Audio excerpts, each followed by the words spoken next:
Assalamualaikum warahmatullahi wabarakatuh.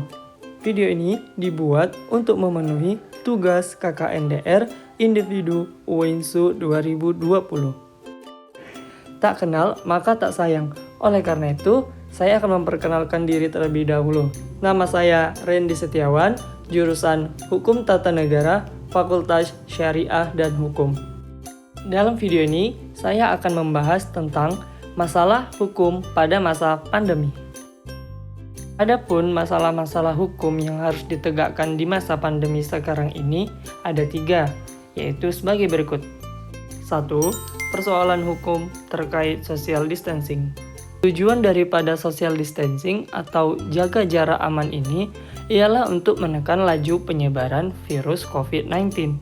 Maka daripada itu, diperlukan adanya suatu aturan untuk membuat masyarakat dapat menjadikannya sebagai kewajiban, bukan hanya sebagai imbauan lagi, yang mana apabila dilanggar akan dikenakan sebuah sanksi. Persoalan ini tentunya berhubungan dengan pembatasan hak individual, yakni Undang-Undang Nomor 39 Tahun 1999 tentang Hak Asasi Manusia.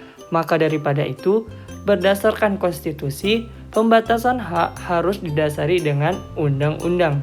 Pemimpin negara, yakni presiden, mungkin bisa mempertimbangkan untuk mengeluarkan aturan tentang penanganan COVID-19 seperti penerapan social distancing ini.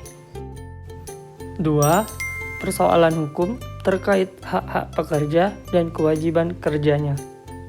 Dalam bidang ekonomi, tentunya juga mendapatkan dampak dari virus COVID-19 ini, yang mana terjadinya penurunan ataupun kerugian usaha.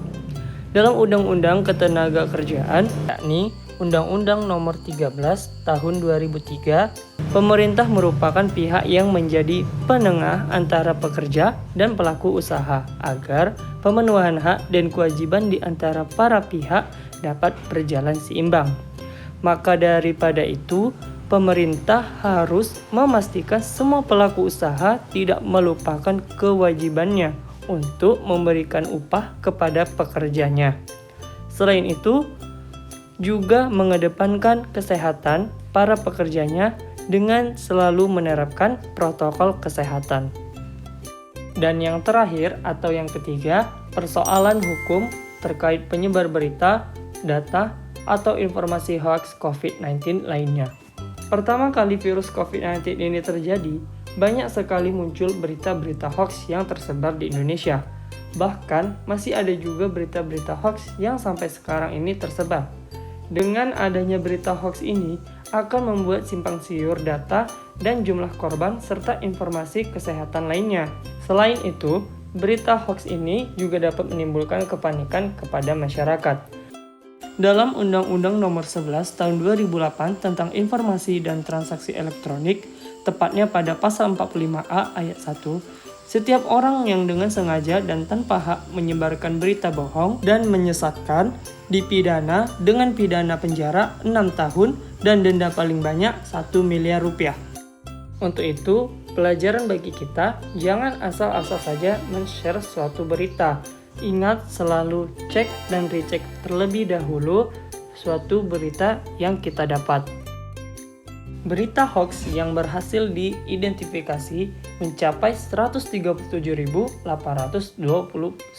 kasus dan telah dilakukan penyelidikan Satuan Siber Polri sebanyak 130.680 kasus. Jumlah kasus ini merupakan akumulasi selama 3 bulan di seluruh Indonesia pada masa pandemi COVID-19. Baiklah, sekian dan terima kasih. Wassalamualaikum warahmatullahi wabarakatuh.